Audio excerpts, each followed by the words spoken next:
Everyone thought this Diddy situation was just about him, but now Beyonce and Jay-Z's names are floating around, and not in a good way. This whole thing has gotten way messier than anyone saw coming. We're talking rumors.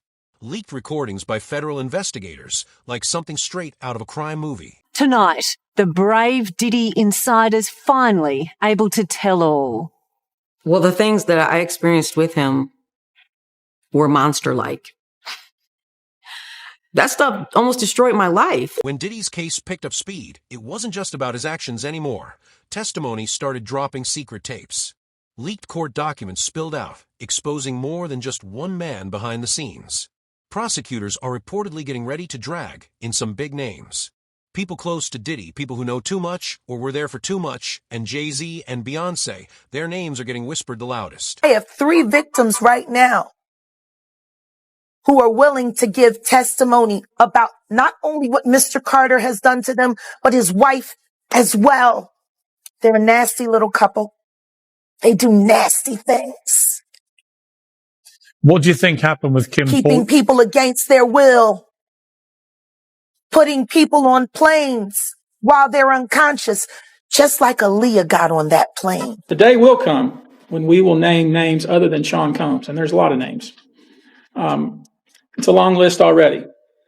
And of course, I already know who some of these individuals are, but because of the nature of this case, we're going to make damn sure that we're right before we do that. But the names that we're going to name, assuming that our investigators confirm and corroborate what we've been told, are names that will show. Aaliyah, that name keeps coming up again and again, and for good reason. What's the problem with Rock Nation and Jay-Z now? Or what's They're murderers and they're elaborate setup kings. I ain't simple like his wife, and neither was Aaliyah. I guess that's why he had her killed. Ugh. You killed that young woman. Who the fuck else would have known better how to have someone posing as Dame Dash's personal assistant call Aaliyah so strategically and tell her she needed to rush to the hospital in Miami because Dame was on his deathbed. Dame wasn't nowhere near Miami, and he ain't had no assistant call Aaliyah. Who the fuck else would have known that other than his closest ally, his best fucking friend, the nigga that was fucking her before him? Wow. Prove me wrong, sue me or kill me. These motherfuckers been killing people for years. Not long after that, Diddy and Jay-Z been running around acting like they run LA. Her death still hurts. She was only 22 when that plane crashed after a music video shoot in the Bahamas. People mourned and moved on, but questions never stopped. Why did the plane go down just after takeoff? Was she drugged before she got on? Was something being covered up? There's a horrific amount of allegations surrounding her death, and you know what they say about those. They're only chatter until someone brings up proof. Aaliyah was sitting in a taxi as her team and the flight crew argued nearby about whether or not to take off, and she complained of having a headache. Now, reportedly, a baggage handler nearby said that someone from her entourage gave her a pill. She took the pill, and that right after she fell into a very deep sleep. So deep, in fact, that she was carried onto the airplane still asleep and may not have even been aware that she was on the airplane. Now, we should say we don't know what that pill was. It could have been aspirin. Maybe she was just very tired from a long video shoot. And the baggage handler did say that she took it willingly. But it does reveal some new information about those final moments. After the crash, investigators determined the small plane was carrying about 700 pounds over its limit. And this is important. The center of gravity was too far back in the aircraft. The pilot did not want to make this trip, and he reportedly argued with Aaliyah's team because he thought that it was unsafe. So he did make those calculations, and he did decide that it was unsafe. However, after protracted negotiation, they went through with that flight. Now, we did also learn some new things about this pilot. According to autopsy results, he had both alcohol and cocaine in his system. The pilot did. Whoa. He was not the authorized pilot for that. And this was all corroborated by Jaguar right as the truth later, with additional details on exactly who was involved in Aaliyah's alleged. That takes me to when you speak on Aaliyah. People really was honed in when you spoke on Dame Dash, Aaliyah, and you're speaking on something where you're saying, I wish that situation would be investigated further. No, to be investigated. Period. Period. It was never investigated. Hype was never questioned. Lenny Kravitz made a statement, and it was never publicized. She was unconscious. She didn't choose to get on that plane. There were phone calls made. There are witnesses who signed NDAs. Why would you need to sign a non-disclosure agreement about a plane crash and what happened leading up to it? Please, someone answer that. Do you feel like Why the fuck would you need to sign? A nigga don't ask about a plane crash if it was accidental. Do you feel like... Riddle me that. Riddle me that. Work with me here in this moment. And I'm going to ask you. A plane crash should be accidental. Should be. Why would any testimony about what happened leading up to it need to be covered under a non-disclosure agreement if there wasn't foul play? There are people who did short sales on their stocks right after that, made a lot of fucking money, including Sean Carter. Now I'm going to ask you, why would non-disclosure agreements need to be signed for an accident?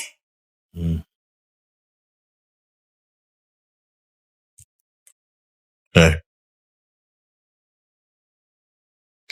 There were over 25 non-disclosure agreements cashed out and recorded regarding the death of that beautiful girl and every other human being that died on that plane with her. What the fuck? What would you need a don't ask for that?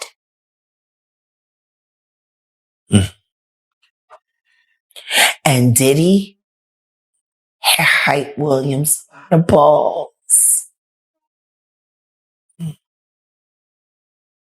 Belly was a money pit.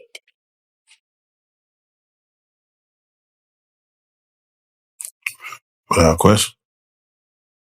And Jay-Z got 10 free videos out of Williams.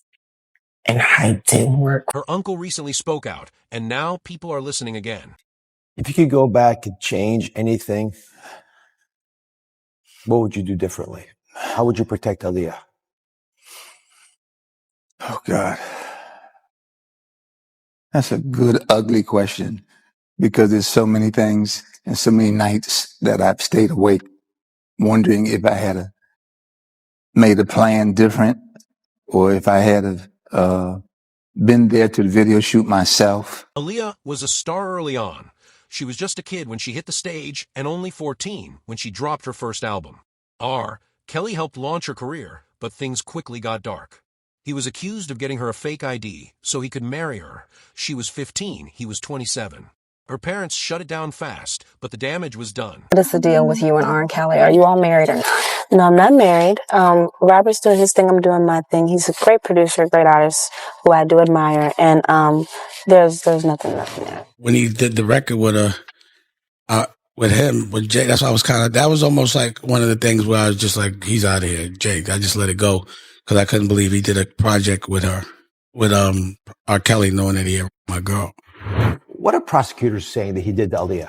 Yeah, the reason Aaliyah is part of this case is because prosecutors say she is one of the victims in a decades-long criminal enterprise led by R. Kelly, essentially for the purpose of sexually abusing underage girls. Now, during this trial, one of R. Kelly's former tour managers testified that he is the one who personally bribed a government official to get a fake ID for Aaliyah, saying that she was 18 years old when she was really 15. Why did he do that? Because R. Kelly reportedly wanted to marry her. That's what this man testified. And he said that R. Kelly wanted to marry her because he had gotten Aaliyah pregnant.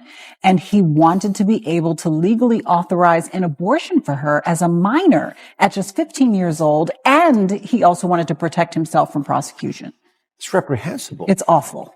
I understood the getting married part. I didn't realize there was a potential baby. Still, Aaliyah kept rising. She was successful, respected, and loved, but then came that crash. And while everyone focused on the pilot and the overloaded plane, someone came forward years later and said Aaliyah was given a pill before the flight.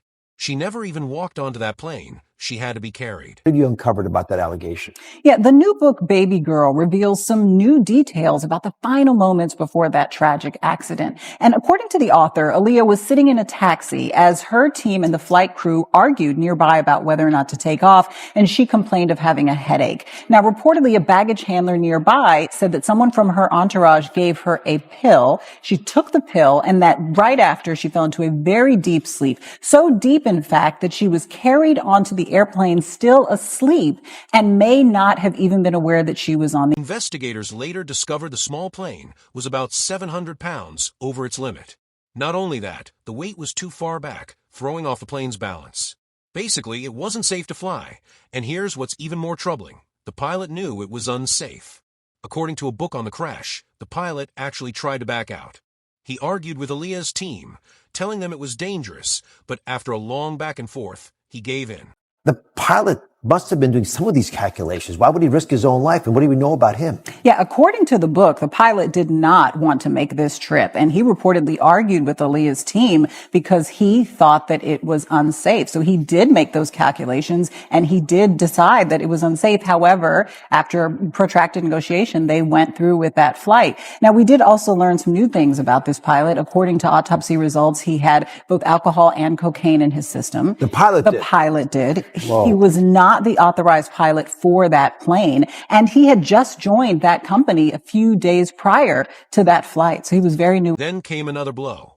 The autopsy showed the pilot had alcohol in his system. On top of that, he wasn't even certified to fly that specific plane. He had just joined the company days before the flight. It's a lot of red flags all piling up. 2 decades later, Aaliyah's family and fans are still mourning. Barry Hankerson, her uncle and founder of Blackground Records, opened up in an exclusive interview. He launched the label when no one else would give Aaliyah a shot. She was just a kid, and people didn't want to take the risk. What is it that made your niece, Aaliyah, such a superstar, a 1 in a million find? Oh my God, that is so difficult to answer. She had, from a little girl, she had a way that she just did things slightly different. She would view a movie slightly different. She would dress slightly different. And it was just her peers and her friends and her family were just always in awe of whatever she did. She would just come out and start singing one of her favorite songs, My Funny Valentine. And in fact, she did that on a show called Star Search. Yep. And she just was so special. We knew how special she was until she started talking about singing. I don't think any of us knew where she was headed until she actually started singing all the time and wanting to perform. And because of my profession, you know, it just happened to be, hey, why don't we see what we can do? About a year and a half ago, you had a stroke. Yes. Could have been devastating. It's pretty scary. Mm-hmm. How did that brush with death impact how you now view the passing of Aaliyah? Oh. Well, it kind of made me feel closer to her, to be honest with you, because when I had the stroke, it was so out of the blue and so sudden. For about an hour, I didn't know where I was. Mm-hmm. I was in some dark place, but I could feel the presence of other people. Mm-hmm. And I believed the other person was my mom. And she spoke to me and told me to get out of here and go back. And I said, Mom, is that you? I can't see you. And she said, you're not supposed to. You see me when you come back. And then I looked up and I began to gather myself and realize something happened to me, but I didn't know what it was. So you had a near-death experience. How did that color what you think Aaliyah went through as that plane was crashing a minute after takeoff. Oh God. Believe it or not, I was thinking about her music. I was thinking about, because I worked on it every day, very obsessively. So I felt like she was with my mom. So does it make you more comfortable that Aaliyah might be there with your mom, or did you feel worse that she had to go through this as well 20 years ago? No, I'm sure Aaliyah and my mom are in the same place. Yeah. After that experience, it's no question in my mind. Where were you when you found out about the plane crash? I was on my farm in Georgia, and got a call, and somebody says, "You got a long distance call. It's from the video shoot," because I knew that they were shooting a video, obviously. And I ran to the phone, and I spoke to the director, Hype Williams, and he said, "Aaliyah's gone." And I was devastated. I immediately called Minister Farrakhan and asked him, could he call God? Could he talk to God? He admitted he hadn't even wanted to use Hype Williams as the director, but Aaliyah's mother pushed for it. Barry says he regrets giving in.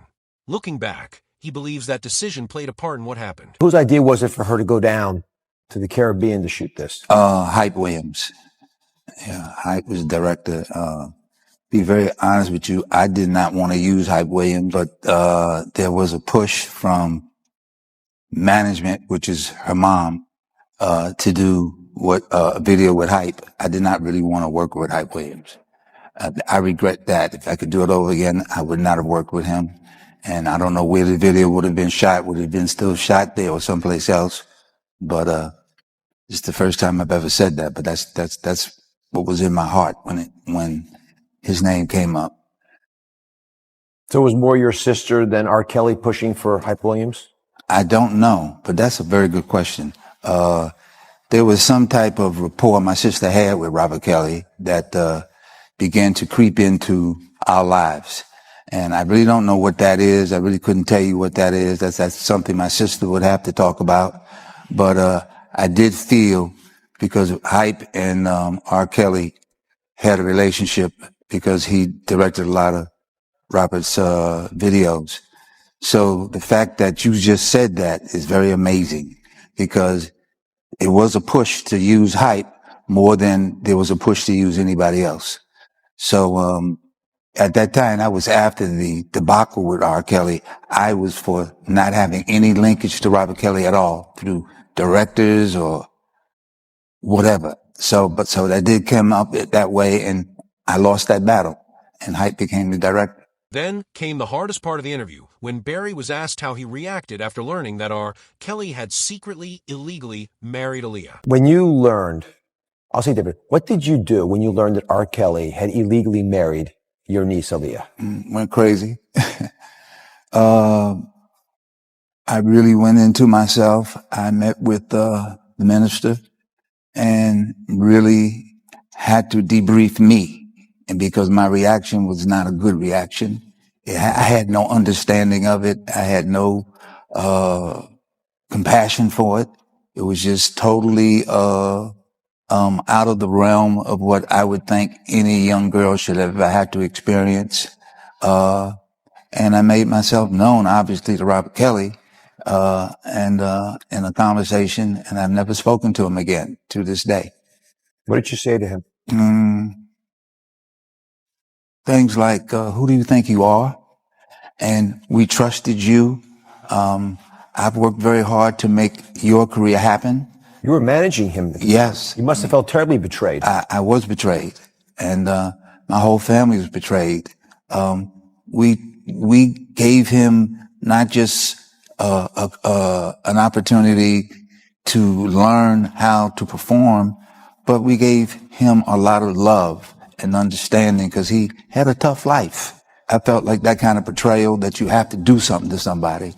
But because of the mentorship of the minister, I totally went another direction and simply just followed along with my sister and just kept it to a very low ebb in our family and to the public, so that Aaliyah would not have to experience as much strife and pressure that could come from her family. You know, she wanted to pursue her career. Because despite all the chaos around her, Aaliyah still wanted to sing, still wanted to chase her dream, and Barry didn't want anything to take that away from her, not even a man who allegedly ended up doing so, Jay-Z, back in 2021. Damon Dash opened up about Aaliyah's love life, and what he had to say surprised a lot of people. Aaliyah had always kept things private, but Dash, a music executive, revealed that he and Aaliyah dated from 2000 until her tragic death.